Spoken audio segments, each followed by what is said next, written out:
प्रश्न ये है कि पर्याप्ति एक विषय ऐसा है जो अत्यंत गहन माना जाता है, लेकिन क्या पर्याप्ति के समय जिन पौद्गलिक स्कंदों को वह जीव प्राप्त करता है वे ही पौद्गलिक स्कंद आजीवन रहते हैं या उनमें बढ़ोतरी घटोतरी या कुछ एडिशन सब्सट्रैक्शन होता है? क्या इसके लिए कोई प्रमाण हमारे लिए मिलता है या नहीं? इसके बारे में मार्गदर्शन हो महाराज। पर्याप्ति है क्या? परि असमन्तात आपति पर्याप्ति। जी। जन्म के समय विशिष्ट प्रकार के पुद्गलों को ग्रहण कर, जी।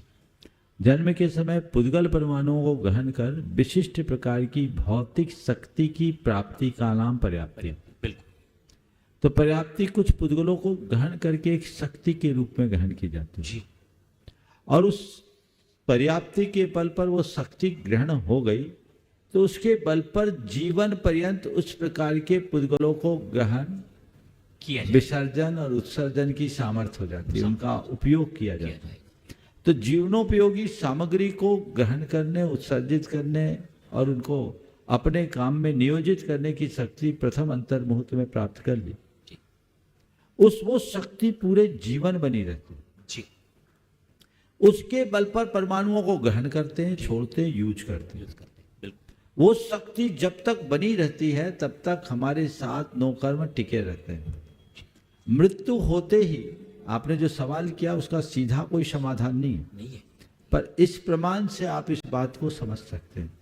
मृत्यु होते ही हमारे साथ जुड़े हुए नौकर्म वर्गनाएं नष्ट हो जाती है। तो ये क्या है? पर्याप्ति नष्ट होते ही शक्ति समाप्त हो जाती है। तो नौकर्म वर्गनाओं को ग्रहण करने की शक्ति, ये पर्याप्त, तो उनको बनाए रखती है। वो शक्ति जब तक है तब तक हम अपने जीवन को और जीवनोपयोगी सामग्री को जुटाने में पर्याप्त यानी समर्थ रहते हैं। वो शक्ति खत्म हो जाती है तो हमारी चीजें वहीं समाप्त हो जाती है।